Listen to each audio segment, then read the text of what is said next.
नमस्कार। उत्तराखंड एक्सप्रेस में आप सभी का स्वागत है। मैं हूं नीलू। करते हैं खबरों की शुरुआत। तो बुलेटिन में सबसे पहले बात आज होने वाले प्रधानमंत्री मोदी के उत्तराखंड दौरे की। तो प्रधानमंत्री मोदी आज उत्तराखंड के दौरे पर आ रहे हैं।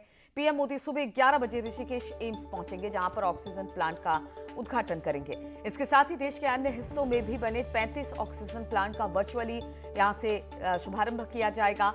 वहीं प्रधानमंत्री मोदी के दौरे को लेकर ऋषिकेश एम्स में तैयारी भी पूरी कर ली गई है। साथ ही सुरक्षा के भी सख्त इंतजाम किए गए हैं। इस मौके पर सीएम धामी और प्रदेश बीजेपी के नेता भी मौजूद रहने वाले हैं। प्रधानमंत्री का उत्तराखंड दौरा है, ऋषिकेश पहुंचने वाले हैं, यहां पर ऑक्सीजन प्लांट का उद्घाटन करेंगे और करीब 35 ऐसे और अलग अलग जगहों पर ऑक्सीजन प्लांट है जिनका वर्चुअली उद्घाटन आज प्रधानमंत्री ऋषिकेश से करने वाले हैं। प्रधानमंत्री सुबह 11 बजे ऋषिकेश एम्स पहुंचेंगे, जहां पर ऑक्सीजन प्लांट का उद्घाटन होना है। इसके साथ ही देश के अन्य हिस्सों में भी बने 35 ऑक्सीजन प्लांट का वर्चुअली शुरुआत प्रधानमंत्री की तरफ से किया जाएगा। वहीं प्रधानमंत्री मोदी के दौरे को लेकर ऋषिकेश एम्स में इस वक्त तैयारी मुकम्मल हो गई है। साथ ही सुरक्षा के भी सख्त बंदोबस्त कर दिए गए हैं। इस मौके पर सीएम धामी और प्रदेश बीजेपी के तमाम बड़े नेता भी प्रधानमंत्री मोदी की अगवानी के लिए पहुंचेंगे। तो प्रधानमंत्री का उत्तराखंड दौरा, ऋषिकेश पहुंच रहे हैं और खबर यह भी आ रही थी कि केदारनाथ जाएंगे कि नहीं जाएंगे, लेकिन इस पर अभी भी संशय की स्थिति है। लेकिन हम आपको बता दें, आज ऋषिकेश पहुंचने वाले हैं प्रधानमंत्री मोदी और यहां से वो ऑक्सीजन प्लांट का शुभारंभ करने वाले हैं। इसके साथ प्रदेश के और देश के अलग अलग हिस्सों में जो 35 ऑक्सीजन प्लांट बनाए गए हैं, उनका भी शुभारंभ प्रधानमंत्री मोदी वर्चुअली करने वाले हैं। और बातचीत करने के लिए इस वक्त सुनील नवप्रभात हमारे साथ जुड़ गए हैं। सुनील, कब तक प्रधानमंत्री पहुंच जाएंगे ऋषिकेश और किस तरीके का कार्यक्रम और इसको लेकर तैयारी किस तरीके की?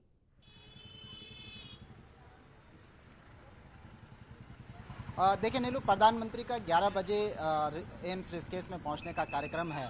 मैं एम्स के बाहर हूं। यहां पर पूरी कड़ाई के साथ यहां पर पूरी चेकिंग हो रही है। आप देख सकते हैं कि लगातार यहां पर पुलिसकर्मियों का हुजूम, और इसके साथ साथ आप देखेंगे कि बड़ी संख्या में लोग भी खड़े हैं। नीलू, ये वो लोग हैं जो जिनको ऋषिकेश एम्स में आना था। ये सभी पेशेंट हैं, लेकिन फिलहाल सुरक्षा के मद्देनज़र इनको यहाँ पर रोक दिया गया है। साथ ही यहाँ पर गेट पर सख्त चेकिंग यहाँ पर की गई है। बिना पास के किसी को भी एंट्री नहीं दी जा रही है। करीब 11 बजे के आसपास प्रधानमंत्री एम्स में पहुँचेंगे और इसके साथ ही यहाँ पर जो पीएसए ऑक्सीजन प्लांट बनाया गया नीलू, उसका लोकार्पण करेंगे। और इसके साथ साथ देश भर में जो 35 अन्य ऑक्सीजन प्लांट इस बीच स्थापित हुए हैं प्रधानमंत्री केयर फंड से, उनका भी वर्चुअली लोकार्पण होगा। ये जो ऑक्सीजन प्लांट है, ये विशेष तरह के ऑक्सीजन प्लांट बनाए गए हैं कोविड के मद्देनज़र, जो हवा से ऑक्सीजन बनाते हैं। तो आज ये सभी ऑक्सीजन प्लांट देश को समर्पित कर दिए जाएंगे। इसके लिए यहाँ पर तमाम जो सुरक्षा के इंतजाम हैं वो किए गए हैं। खुद जो मुख्यमंत्री पुष्कर धामी भी यहाँ पर रहेंगे, बीजेपी के जो सीनियर लीडर्स हैं वो भी यहाँ पर रहेंगे। और इसके लिए भी नीलू, खास तौर पर पिछले एक हफ्ते से लगातार तैयारियां की जा रही थी कि यहाँ पर जो भी व्यक्ति इस कार्यक्रम में शामिल होगा उसका कोविड टेस्ट रिपोर्ट उसके लिए अनिवार्य होगी। हमने कल भी देखा था कि जो बीजेपी के सीनियर लीडर्स हैं, उनके कल लगातार कोविड टेस्ट किए जा रहे थे। बिना कोविड टेस्ट के, बिना कोविड नेगेटिव रिपोर्ट के इस कैंपस में किसी को भी आने की इजाज़त नहीं होगी। जी सुनील, जिस तरह से कहा यह जा रहा है कि प्रधानमंत्री मोदी का कार्यक्रम एम्स पहुंचने का है, ऋषिकेश पहुंचने का है, लेकिन खबर यह भी आ रही थी कि केदारनाथ भी जाएंगे। तो क्या ये स्पष्ट हो गया है कि अब जाएंगे कि नहीं जाएंगे? इस बारे में कोई जानकारी?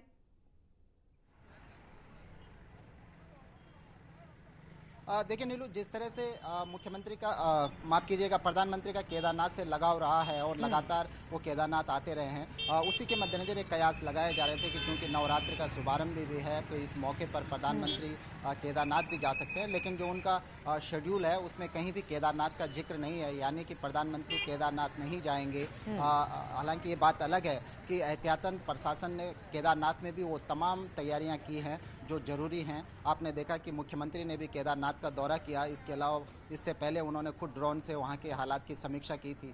तो ये संभावना जताई जा रही थी कि प्रधानमंत्री केदारनाथ भी जा सकते हैं, लेकिन फिलहाल उनके शेड्यूल में कहीं भी केदारनाथ दौरे का कार्यक्रम नहीं है। प्रधानमंत्री एम्स में 11 बजे आएंगे और करीब 1 घंटे वो यहाँ पर रुकेंगे। लोकार्पण कार्यक्रम के साथ ही साथ वो उसके बाद संबोधन भी करेंगे। उसके 1 घंटे के बाद फिर वापस दिल्ली जाने का कार्यक्रम है। ठीक है सुनील, बहुत बहुत शुक्रिया आपका हमारे साथ जुड़ने के लिए। आगे भी इस पर लगातार आपसे अपडेट लेते रहेंगे। तो नवरात्र का पहला दिन और आज ऋषिकेश एम्स पहुंच रहे हैं प्रधानमंत्री। चलिए बढ़ते हैं अगली खबर की ओर। बात करते हैं केदारनाथ धाम की। तो यहां पर गर्भगृह में एंट्री मिलना अब शुरू हो चुका है। इसके बाद यहां केदारनाथ की शाम की आरती का भव्य नजारा देखने को मिला। न्यूज 18 पर केदारनाथ की आरती की एक्सक्लूसिव तस्वीरें आपको हम दिखा रहे हैं। न्यूज 18 रिपोर्टर शैलेंद्र सिंह केदारनाथ पहुंचे और ये तस्वीरें आपके लिए लेकर आए हैं। केदारनाथ में ठंड के बावजूद बड़ी तादाद में लोग भगवान के दर्शन के लिए पहुंचे।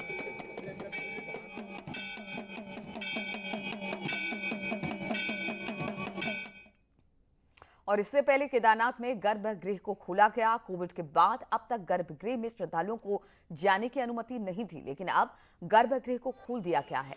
हाईकोर्ट ने चारधाम में यात्रियों की संख्या की शर्तें हटा दी और अब केदारनाथ में गर्भगृह को भी यात्रियों के लिए खोल दिया गया।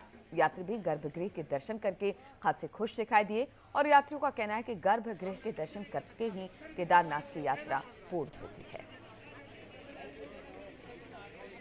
मुझे इतना अच्छा लग रहा है, इतनी दूर से हम लोग दिल्ली से आए हैं दर्शन करने।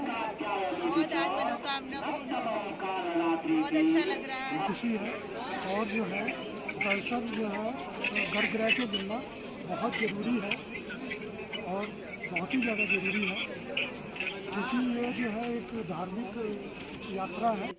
श्रद्धालुओं के लिए पूरा गर्भ मंदिर तक जाके भगवान भोलेनाथ जी का दर्शन करने के लिए अवकाश प्राप्त किया है।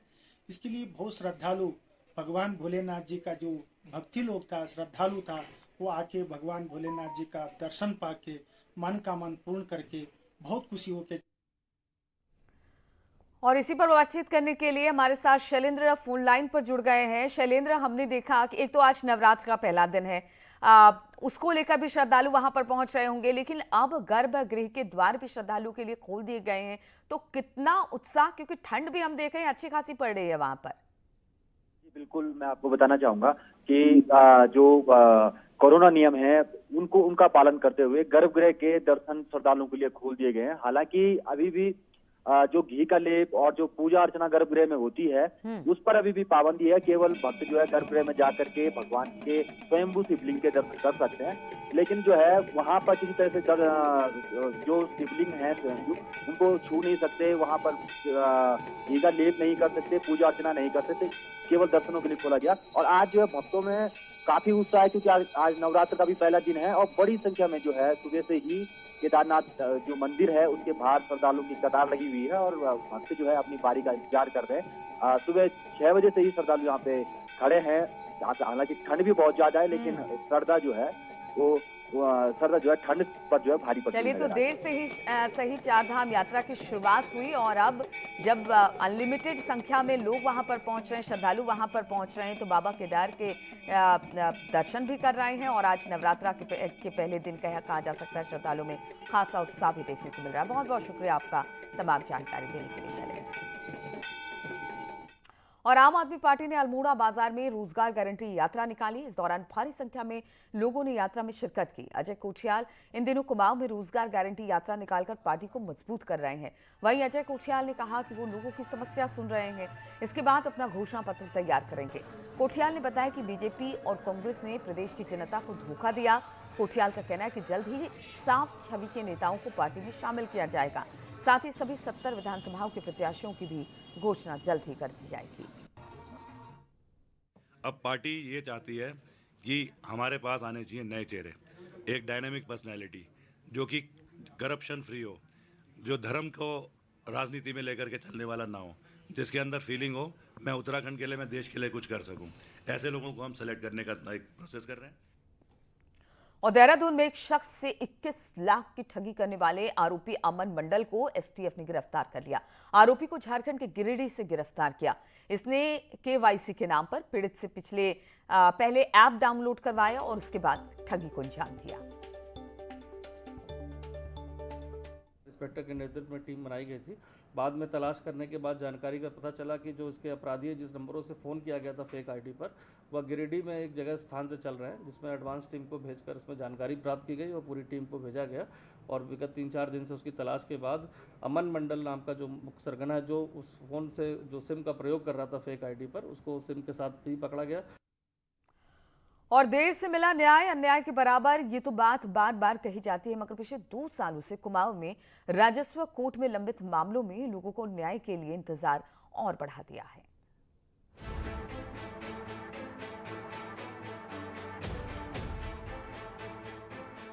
कोरोना काल में कुमाऊं में तहसील से लेकर कमिश्नर की अदालतों में राजस्व के लंबित मामले बढ़ गए हैं।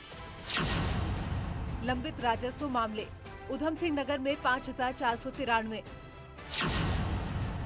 नैनीताल में 6000, अल्मोड़ा में 595, पिथौरागढ़ में 300,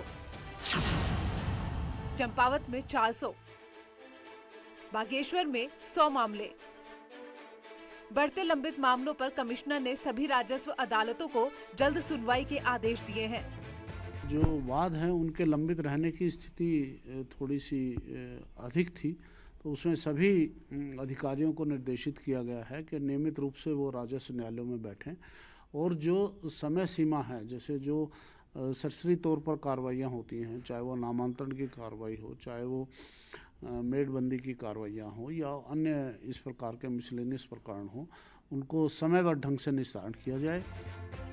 जानकारों के मुताबिक आए दिन सरकारी बैठकों और वीआईपी ड्यूटी के चलते बोझ बढ़ गया है और संसाधनों की कमी के चलते मामले निस्तारण में देरी हो रही है। जमीनों के मुकदमे, दाखिल खारिज के मुकदमे ये आयुक्त न्यायालयों में चलते हैं, तो उससे ये रहता है कि अगर किसी का मौके की स्थिति के अनुसार निम्न न्यायालय ने कोई गलत ऑर्डर किया है, अगर पेंडेंसी रह जाती है और उसको स्थगन आदेश या ऐसा कोई रिलीफ अंतरिम नहीं मिलता है, तो उसको अपनी संपत्ति से काफ़ी नुकसान भी हो सकता है और उसके भविष्य के लिए भी काफ़ी दिक्कत आ सकती है। देर से मिला न्याय भी न्याय नहीं माना जाता। जरूरी है कि जल्द से जल्द इन मामलों का निपटारा हो, जिससे लोगों को न्याय मिल सके। वीरेंद्र बिष्ट, न्यूज़ 18, नैनीताल। और नैनीताल में वन्य जीव सप्ताह और के दौरान पर्यटन और वन्य जीवों की रक्षा का संदेश गीत संगीत से दिया गया। नैनीताल के बॉटेनिकल गार्डन में स्कूली बच्चों ने फिल्मी गीतों और लोक संस्कृति के साथ वन्य जीवों को बचाने की अपील लोगों से की है। इस कार्यक्रम में कई स्कूलों के बच्चों ने हिस्सा लिया और जंगल बचाने का संदेश दिया। इस दौरान वन विभाग ने कहा कि नए टूरिस्ट डेस्टिनेशन तक पर्यटकों को लाने और वन्य जीवों का संरक्षण कैसे हो, इसके जरिए बताया जा रहा है। उत्तराखंड है, देवभूमि है और इधर कला क्षेत्र भी है, तो इसको चिल्ड्रन को अभी 2 साल कोरोना से कुछ नहीं हो पाया। 2019 में लास्ट प्रोग्राम हुआ था, अभी जो 2021 आया, अभी बहुत ही सौभाग्य की बात है, बहुत हर्ष की बात है कि मतलब बहुत अच्छा पार्टिसिपेशन इस बार हुआ था 2019 के बराबर। और रुकेंगे यहाँ पर छोटे से ब्रेक के लिए। कांग्रेस ने ऋषिकेश कर्णप्रयाग रेलवे लाइन परियोजना के निर्माण में स्थानीय युवाओं को रोजगार के नाम पर फर्जीवाड़े का आरोप लगाया। देवप्रयाग से विधायक रहे मंत्री प्रसाद नैथानी ने यह भी आरोप लगाए। उन्होंने कहा कि स्थानीय लोगों की अनदेखी के साथ युवाओं के नाम पर भी फर्जी दावे किए जा रहे हैं। का कहना यह है कि अब तक हम 2200 लड़कों को, बेरोजगारों को, यहाँ पर प्रभावित परिवारों के लोगों को लगा चुके हैं, तो स्थानीय।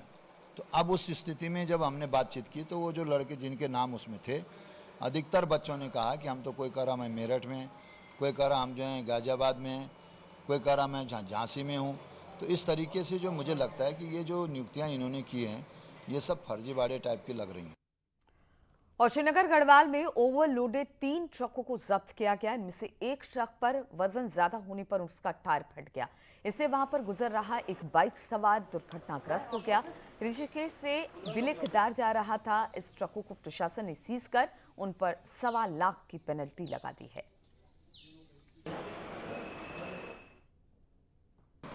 ये हमें शिकायत प्राप्त हुई थी कि बिलकेदार की तरफ ओवरलोडेड ट्रक्स हैं जिनके एक टायर फटने की वजह से किसी नागरिक को चोट लगी, मतलब उनकी गाड़ी का शीशा टूट गया था, क्षतिग्रस्त हुआ और उनको कुछ चोट भी लगी। तो मौके पर नायब तहसीलदार साहब गए थे और वहाँ से इन ट्रक्स को पकड़ के लाए हैं। और कांग्रेस में अब आम आदमी पार्टी की राह पर चल पड़ी है। यूथ कांग्रेस ने बेरोजगारों को लेकर रोजगार 2 अभियान शुरू किया, जिसका मकसद है आपकी ही तरह रोजगार की गारंटी। उत्तराखंड में रोजगार इस बार के इलेक्शन में सबसे बड़ा मुद्दा है और इसी नब्ज पर अब यूथ कांग्रेस भी काम कर रही है। प्रदेश के बेरोजगारों का कांग्रेस ने बायोडाटा जमा करना शुरू कर दिया है। साथ ही यूथ कांग्रेस विंग ने टोल फ्री नंबर पर अब तक 25,000 बेरोजगारों से कांटेक्ट कर उनकी लिस्ट भी तैयार कर ली है। तो इसको देखते हुए यूथ कांग्रेस द्वारा एक कैंपेन रोजगार 2 कैंपेन हम लोगों ने लॉन्च किया है, जिसमें अब तक हमारे पास 25,000 से ज्यादा युवाओं के रजिस्ट्रेशन आ चुके हैं और आने वाले समय में हमारा जो अनुमान है ये 2 लाख युवाओं तक जाएगा। तो इसमें जो लोग रजिस्ट्रेशन करा रहे हैं, हमारे आने वाले टाइम में हमारी प्लानिंग ये है कि जैसे हमारी सरकार अगर प्रदेश में बनती है तो सबसे पहले जो हमारे पास रजिस्टर्ड युवा हैं तो उनके परिवार से एक जने को सरकारी नौकरी देने की योजना हमारी बनाई जा रही है। कांग्रेस के इस अभियान पर आम आदमी पार्टी चुटकी ले रही है। आपको लगता है कि कांग्रेस और बीजेपी अब कॉपी पेस्ट की राजनीति कर रहे हैं? पहले बिजली की बात की तो फ्री बिजली पर आए और अब रोजगार 2 अभियान चला रहे हैं। एक तो ये जो कॉपी कैट का सिस्टम है कि अगर आम आदमी पार्टी बिजली बोलेगी तो फिर कांग्रेस भी बिजली बोलेगी, फिर भाजपा भी बिजली बोलेगी। आम आदमी पार्टी रोजगार का वादा करेगी तो फिर भारतीय जनता पार्टी भी रोजगार करेगी, कांग्रेस भी रोजगार। और अब देख लेते हैं पहाड़ एक्सप्रेस। श्रीनगर गढ़वाल में बीजेपी की राज्य सह प्रभारी रेखा वर्मा ने पार्टी पदाधिकारियों की बैठक ली और सरकार की योजनाओं को लोगों तक पहुंचाने की बात कही। अल्मोड़ा जिला अस्पताल में बदहाल स्वास्थ्य व्यवस्था को लेकर कांग्रेस ने धरना दिया और राज्य सरकार के खिलाफ जमकर नारेबाजी की। पौड़ी में कोरोना के चलते कम कलाकारों के साथ होगी रामलीला, सिर्फ 2 घंटे होगा रामलीला का मंचन। खटीमा में स्वामित्व योजना के तहत जमीन पर मालिकाना को लेकर सीएम ने ज्ञान के नाम ज्ञापन सौंपा। सीएम ने पीआरओ के मामले की जानकारी सीएम को देने की बात भी कही। पितृ विसर्जन को लेकर बद्रीनाथ में कई लोग पहुंचे और पितरों की मोक्ष के लिए कामना की। कोरोना गाइडलाइन के कारण लोगों की संख्या कम रही। पितृ विसर्जन अमावस पर देवप्रयाग स्थित अलकनंदा भागीरथी संगम पर बड़ी संख्या में तीर्थयात्री और श्रद्धालुओं ने श्राद्ध तर्पण और पितरों को विदाई दी।